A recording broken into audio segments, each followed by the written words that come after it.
Volunteers in Marikina City of the Philippines make a care visit to spread love at an orphanage for young boys. Due to recent water restrictions in parts of Taiwan, volunteers are teaching residents about using water resources wisely. Welcome to DaAi Headlines. I'm Duncan D8, and thank you for joining us. In the Philippines, a boys' orphanage in Manila's Marikina City has adopted 25 homeless boys whose ages range from 3 to 6 years old. Some of them were abandoned by their parents, while others were exposed to physical abuse. Volunteers recently visited the home to share some love and happiness with the children. These 25 boys have once slept on the street. Abandoned children, neglected. They were abandoned, neglected, or exposed to physical abuse. Their ages range from 3 to 6 years old. They have been brought here for shelter. For shelter, dito sa foundling home.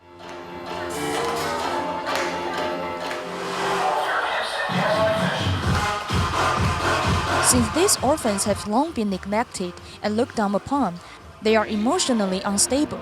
But they always expect慈济volunteers visit so that they can take this opportunity to showcase their talents.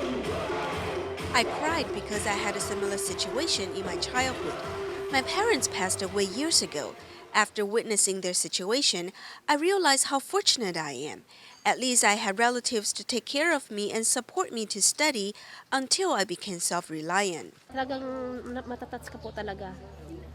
I was really touched because I saw these children are eager to receive parental love, but they don't know where to find this kind of love. So when we visit here, we usually try everything possible to give them love. Apart from delivering rice and relief items for these children every month, volunteers also talk to them and encourage them to have a positive mindset, healing the wounds in their minds with love. Since 1990, the Los Angeles Homeless Services Authority opens an overnight shelter from December through February to help those living on the streets ward off the cold. In recent years, authorities have teamed up with Tzu to provide dental services for the homeless as well. Many of the people Tzu helped now see the volunteers like family members. Sitting on the dental chair, Sheila has not seen a dentist for 2 years. Thankfully, she caught up with a free clinic today. Thank you for helping out the community as well, for homeless people, those that really need it, that can't afford to have your services, and this is why you guys are here today. Normally, Erica sleeps in her car, but in the winter when it gets unbearable, she also stays at the winter overnight shelter. If she times it just right, she gets to pay a visit to her old friends here at Tzu. I feel very blessed that you guys are here for people like me. I feel like you guys are my family. Here at the winter shelter services provided by the Los Angeles Homeless Services Authority, Tzu's mobile dental clinic is helping to safeguard the oral health of the disadvantaged. They have worked together since 2003. These dental services don't look like much, but for the homeless, it's probably a luxury they cannot afford. Our biggest wish is that they can start their life over with our assistance. In the past decade or so, the free clinic team has never missed an event, as there has been an outpouring of new recruits in more recent years. I think these free clinics earn good results because this way everyone who comes by knows how to take preventative measures and we can contain the problem. After getting their oral health looked after, some of the patients donated a bit of their love to reciprocate and pass the love forward to others in need. Torrential rain towards the end of February led to unexpected flooding in parts of San Jose, California. Floodwaters have finally receded, but now muddy debris lines the streets. The San Jose city government organized community volunteers, including Tzu volunteers, to help clean up the city.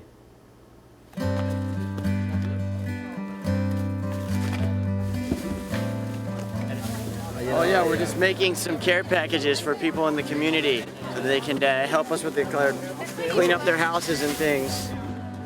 Well, I'm out here with more than 150 volunteers already in Rock Spring. We're going to be getting rid of debris, anything that's been damaged by the flood, so we can get these apartments back up and running again and get families back home.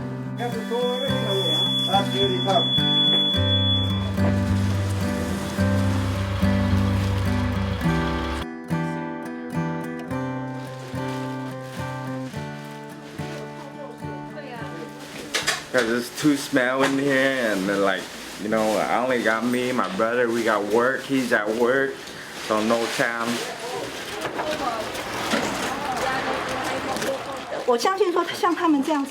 I believe one family does not have the ability to clean up entirely on their own.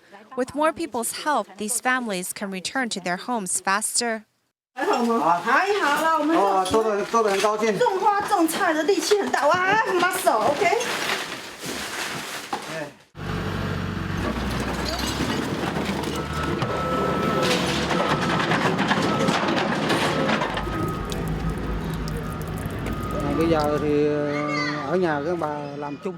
This is my new car. I just purchased it a few days ago, and now it's flooded. I have third-party insurance, so my insurance company doesn't compensate for the damage. I can only sell it for scraps. It's a tragedy, but not as bad when there's a whole community that comes to help us. It takes a load off of us, so that way we could rebuild and go on with our life again.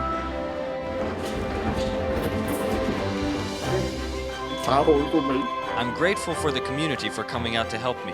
I didn't know I would receive this type of care in the United States. So thank you so much for coming out to help. We love the great support that Sushi gives to our entire community.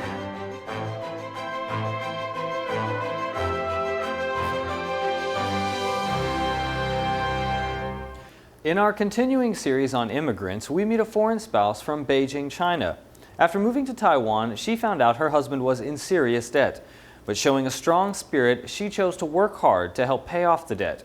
Now, she even employs other foreign spouses to help them earn money in Taiwan. Here's more.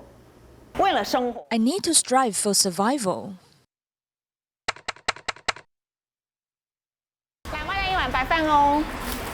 In Shuili of Nantou, at a little past 10, workers at a restaurant are busy packing lunchboxes.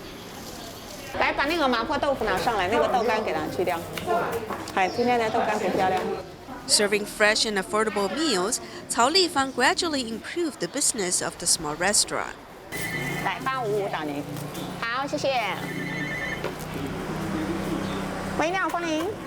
Before moving to Taiwan, she worked in the fashion business in Beijing.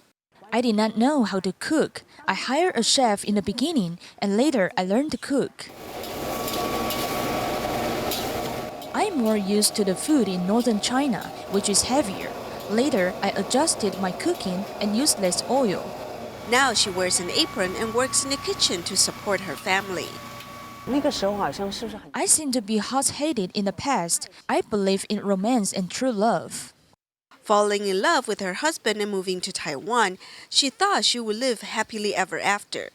Later, I learned that he has debt of millions of NT dollars in Taiwan. Foreign spouses live away from home. They do not have roots here.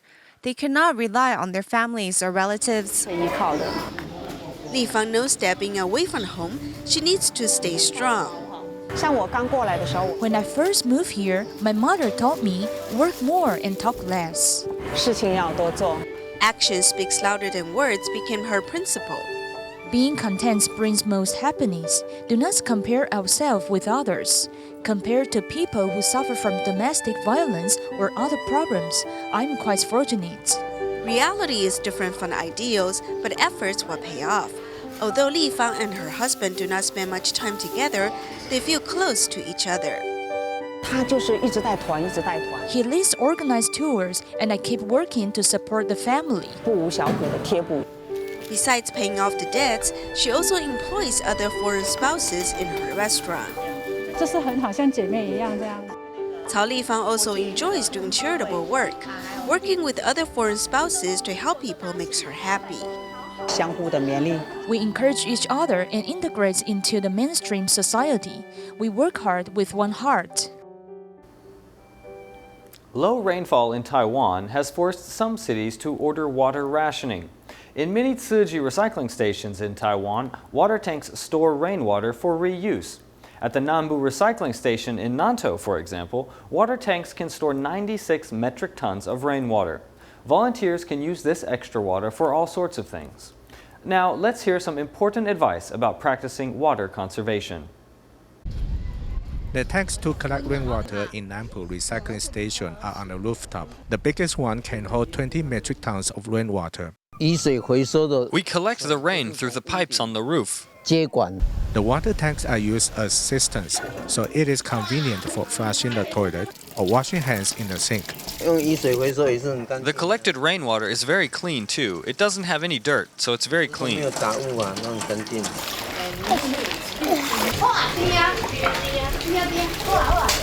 They can also wash many things with the rainwater. The gloves are so dirty, so I feel more comfortable washing them with rainwater. We can also flush the toilet with the water from laundry.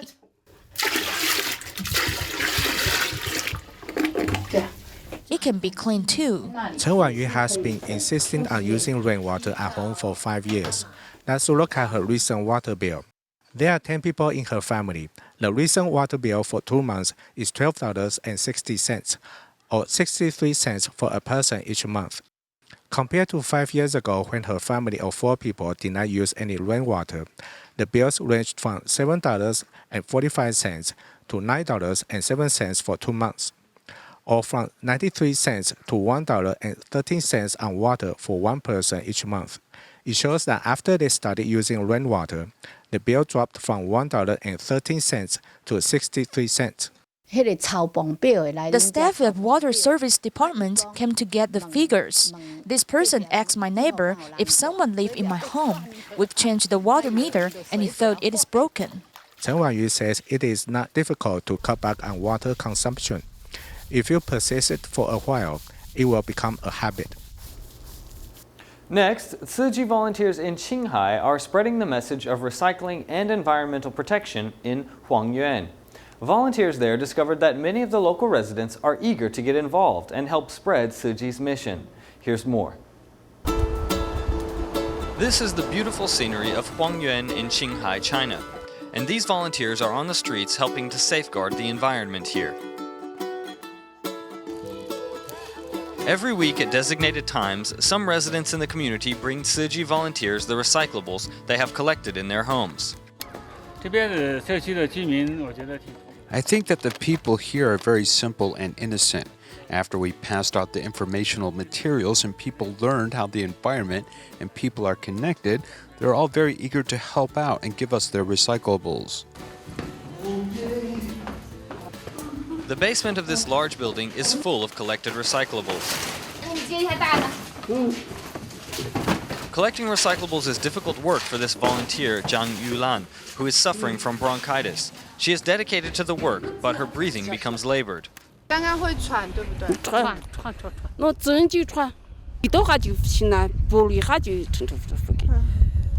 Collecting recyclables can earn money to help children study in school.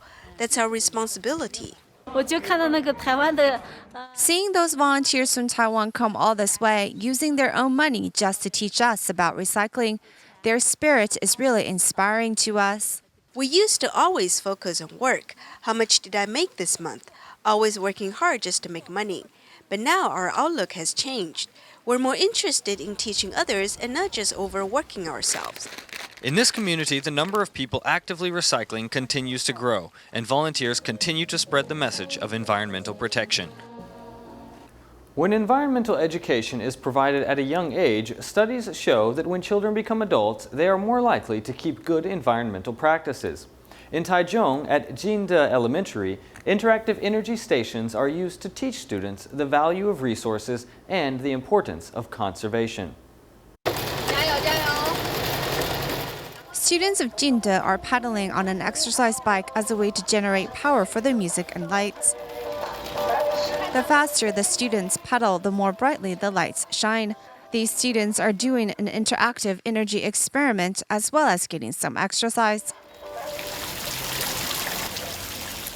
Changing the angle of the solar power boards, the water spout from the fish's mouth ranges from large to small. The solar panel powers the underwater motor of this fountain. The angle of the solar power panels can affect its absorption property. Taichung is north of the Tropic of Cancer, so if we tilt the board to 23.5 degrees, it will absorb more of the sun's energy. Taichung's Jingde Elementary School has set up many interactive energy stations to teach the students the values of these natural resources. 觉得要拔一度电这样踩辛不辛苦？很辛苦。 This lets the children know we should cherish what we have. In our daily life, if we can use some recycled resources, then we can reduce our burden on the planet. The school also collects rainwater to be used for watering trees and flowers. Meanwhile, solar panels heat up the water in the school's kitchen. The campus even has a clock that runs on solar energy, which was installed 14 years ago. The school's investment in these structures helps give students the opportunity to head outdoors to do some learning. Jingde Elementary's environmental education is implemented on campus, allowing students to learn how to develop a daily habit to protect the planet.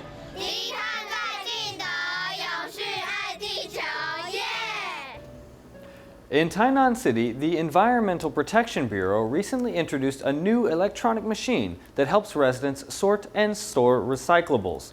People who use the machine receive a monetary voucher based on how much they recycle, which provides a little financial incentive for residents. Let's see how tech innovation is making recycling more efficient. This machine is the newest piece of recycling equipment being used by the Tainan City Bureau of Environmental Protection. This electronic recycling bin can classify and sort recyclables all on its own. Then it will dispense a voucher to residents that use it. People are quickly getting the hang of it. It's really useful. It's nearby and it can sort all of this stuff. We don't have to carry big loads that far or worry about if the items are recyclable, and we can even receive a money voucher. As bottles are placed into the machine, they are compressed and a voucher is printed. For items that cannot be sorted here, like TVs or computers, there is a special area designated for managing them. For waste items like TVs and refrigerators or batteries, the residents can come here to complete the exchange and be given the voucher. In 1 month, we have given out almost $3,000 US. Since the new equipment began being used on January 3rd, over 1,000 people have participated and over 30,000 bottles have been collected and sorted with the device. Although it is just one machine at a small recycling station, it may help many residents in the future do their part to better practice recycling in their community. In Kaohsiung, the Jingchuan Child Safety Foundation recently completed a charity drive to collect secondhand books and toys for children. Many were happy to see their children's old toys continue providing happiness to another generation of children. Let's learn more. This 2-year-old child is parting with a book that is almost new. It's hard for him to give it up, but he has more at home since his parents often buy too much. My parents-in-law buy toys for kids, but they end up buying more toys than the kids will ever use. So they cannot give them to children who are less fortunate and make a lot of children happy. Even little things will make these children happy. Lots of parents want to spread love, so that's why the Jingchuan Child Safety Foundation started a campaign to collect second-hand toys and books. One mother with a child who has already grown has stored up the child's toys. She especially donated these toys, which hold so many memories. When he opened the box and saw the tiger inside, his face was suddenly just filled with joy. He was smiling and laughing so much. The adults standing nearby were also happy just to see him so excited. In past toy drives in a single year, over 10 large boxes of materials were collected. This year, before Children's Day, everything that has been collected will be exchanged. We hope with events like this and with the exchange activities that we can really bring excitement to more children's lives. Children's faces at the day's event are full of smiles and laughter as these used toys find new owners. The leftover toys and books will be donated to children's homes and orphanages. In Hualien, Taiwan, a 10-year-old boy surnamed Zhang has malignant lymphoma. His passion is basketball, and he is especially in awe of the professional basketball player Stephen Curry of the Golden State Warriors. Recently, the Make-A-Wish Foundation and Hualien Tzu Hospital put together a little surprise for the young boy to encourage him as he faces treatment. This performance by the cheerleaders makes this 10-year-old who has malignant lymphoma feel like he's courtside during halftime at a basketball game. Opening up his present, the young boy, whose surname is Zhang, received an NBA jersey, hat, and an autographed picture by professional basketball player Stephen Curry. This wonderful gift was a joint collaboration for him by the Make-A-Wish Foundation and the Hualien City Hospital. 谢谢你。现在有勇气之后会面对治疗了吗？ Actually, this is the second reoccurrence of his cancer since he was 5. But the young boy has always faced it with a positive attitude. This time it has metastasized to his marrow. Thus, in our treatment plan, we considered a marrow transplant. Thankfully, him and his sister are a match. In the next month or two, he will go in for transplant surgery. The young boy is very mature for his age and doesn't like to worry his mother. He's actually pretty brave. When he's in pain, he will not show it. He's scared to see me cry along with him, so I'm thankful for his thoughtfulness. With everyone sending their blessings to the young one, he's sure to have more strength to fight against the disease. He hopes one day to be able to see his favorite NBA star play in person. Taiwan has 780,000 disabled people who have trouble bathing, and many may often avoid properly bathing because of this. Therefore, many may be prone to skin infections and poor blood circulation. To provide better care for such disabled people, a special home service team has a special new method that allows patients to bathe in their own bed.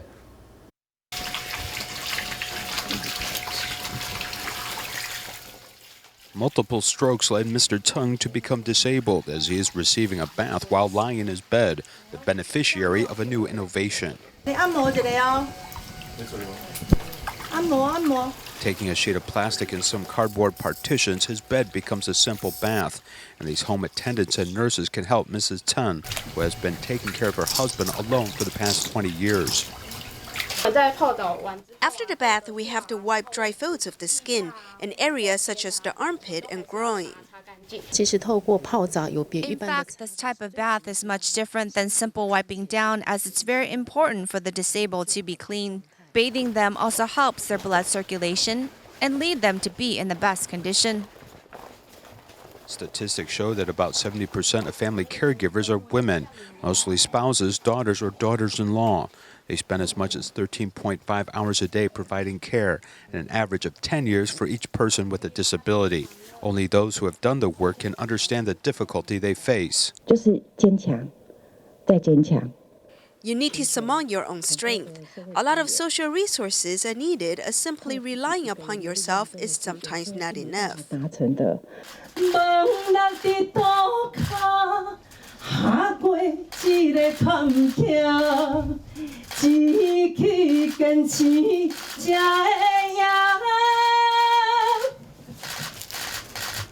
Tzu Philippines chapter has organized another livelihood training program course for disadvantaged children to teach them a variety of job skills as well as cultivate dignity and morality.